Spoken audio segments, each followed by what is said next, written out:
Pemirsa yang dirahmati Allah, ya hari ini kita belajar tentang pindah kuadran. Pindah kuadran ini sebenarnya kalau bahasa kita sehari-hari itu pindah nasib, pindah level. Kan orang bilangnya, gue nggak level gitu. Tapi pindah kuadran itu terjadi insya Allah. Ketika saya merasa nggak penting gitu loh, memakai pakaian-pakaian yang bagus, memakai kemudian barang-barang yang mahal. Sebenarnya kan kelihatannya saya seperti menjatuhkan diri kepada posisi level yang rendah. Tapi ternyata misalkan ada sebagian orang yang kemudian memang sudah tidak ada di level itu lagi. Udah nggak persoalan tuh, naik motor, naik mobil sama aja. Naik mobil taksi apa mobil sendiri sama aja. Naik mobil sewaan sama mobil pribadi sama aja. Kira-kira gitu. Nah kalau udah begitu tuh, dia udah ada di safe kuadran. Dia sudah ada di kuadran yang relatif aman. Udah tidak ada lagi yang mengganggu dia punya pikiran sehingga membuat dia menjadi keras hatinya, menjadi rakus, serakah, menjadi susah ngelihat orang lain senang, menjadi ribut dirinya. Ada, saya sih belum nyampe ya. Saya masih tetap bilang ya biar gimana naik mobil lebih enak daripada motor. Kalau saya masih begitu, masih normal lah saya mah. Masih belum normal, masih belum nggak normal. Ya, tapi ada teman-teman aneh yang udah enjoy dengan apa yang ada. Wah hebat. Saya minta doa pemirsa. Pengen saya kayak gitu. Ya mudah-mudahan nyampe ya. Karena kuadran yang paling hebat adalah bisa berpindah ya dari pengusaha level dunia gitu menjadi penguasa dengan level akhirat. Maksudnya Ustadz? Ya dia udah pindah nih. Udah bukan buat dirinya, keluarganya, udah buat Allah dan Rasulnya gitu.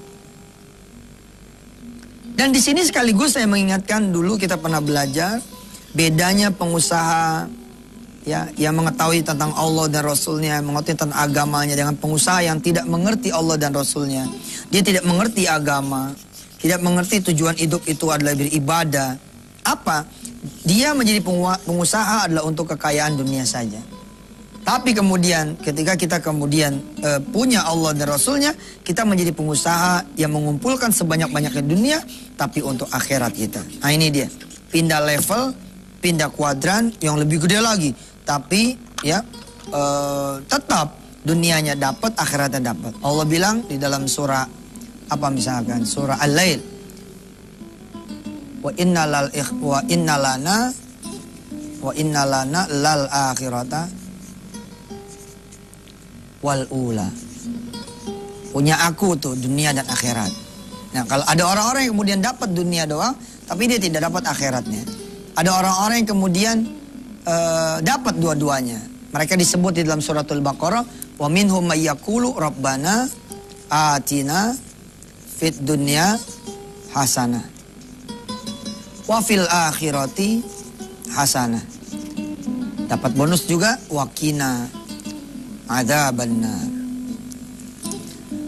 Pertanyaannya adalah bagaimana bisa berubah seperti itu? Bisa berubah dari office boy menjadi owner, dari sopir menjadi pengusaha rental, dari kecil menjadi besar, dari asongan ya menjadi raja retail. Bagaimana itu? Tentu ada cara-cara dunia, saudara. Dan saya tidak mengerti cara-cara dunia itu. Saudara bisa belajarlah dari yang lain cara-cara dunia. Tapi yang saya mengerti adalah cara-cara sedekah dan doa. Cara-cara sedekah dan ibadah.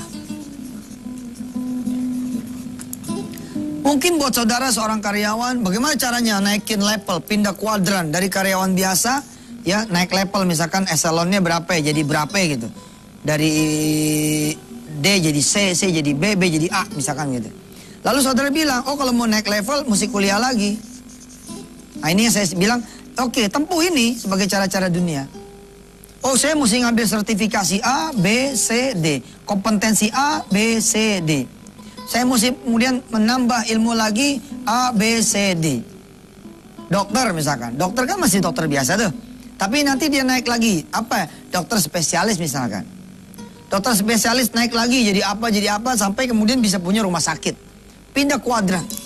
Dan sejatinya orang, Rasulullah bilang, yang terbaik di antara kalian adalah yang hari ini lebih baik daripada kemarin. Artinya berusaha untuk pindah kuadran ini adalah sunnatullah dan sunnahnya Rasulullah SAW. Kita baru belajar overview ya. Kita belum bicara detail. Saya cuma ngomong ya. Bila mana saudara kemudian bilang, oh saya sih udah cukup Ustaz. Insya Allah anak-anak saya udah terpenuhi. Emang ente udah cukup. Tapi anak orang lain gimana? Emang istri ente cukup. Ya, anak-anak ente cukup. Tapi gimana dengan adik-adik ente? Kakak-kakak ente? Ponakan-ponakan ente? Keluarga besar ente? Tetangga ente? Itu mesti dipikirin. Karena itu kuadran pun mesti pindah. Mesti pindah. Tapi pindahnya bukan karena nafsu. Tapi karena Allah Subhanahu wa taala memerintahkan kita terus cari dunia. Sebanyak-banyaknya untuk bekal kalian semua ke akhirat. Allah karim. Kita lanjutkan setelah yang satu ini.